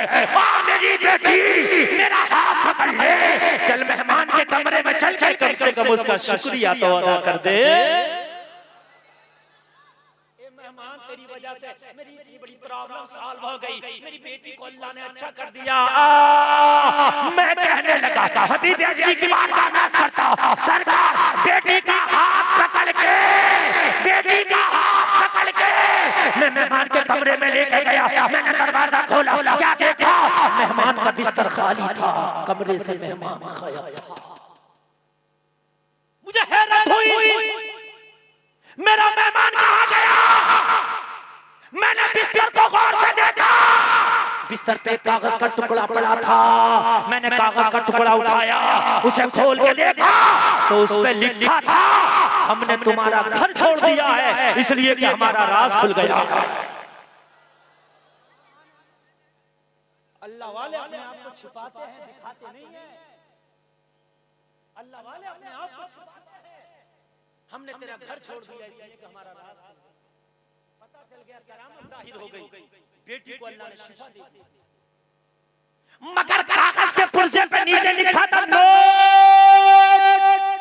नोट होता ना लिखा हुआ, खास बात तो नोट के साथ लिखते हैं ना, नोट लिखा था, अगर वाकई मुझसे मोहब्बत हो गई है तो तू और तेरी बीवी सच्चे दिल से तौबा कर लेना।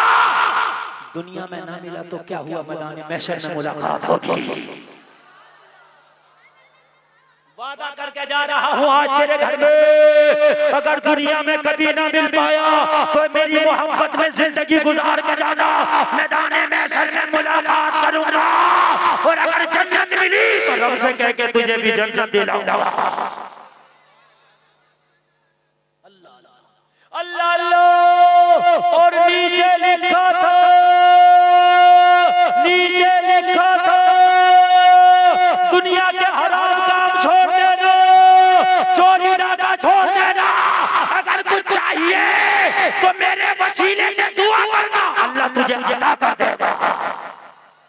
अल्लाह अल्लाह। हबीब अजमी की बारगाह में अर्ज करता है, जब मैंने कागज के पुर्जे को पढ़ा था आंखों में आंसू थे। जो चाहे मेरे वसीले से मांग लेना, अल्लाह तुझे अता कर देगा। अल्लाह अल्लाह।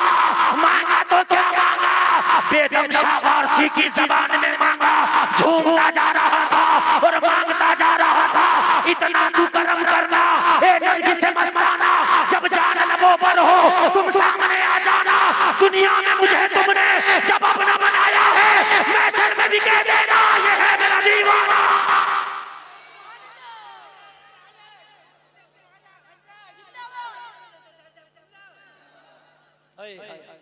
महशर में भी कह देना ये है मेरा दीवाना, ये है मेरा दीवाना, ये है मेरा दीवाना।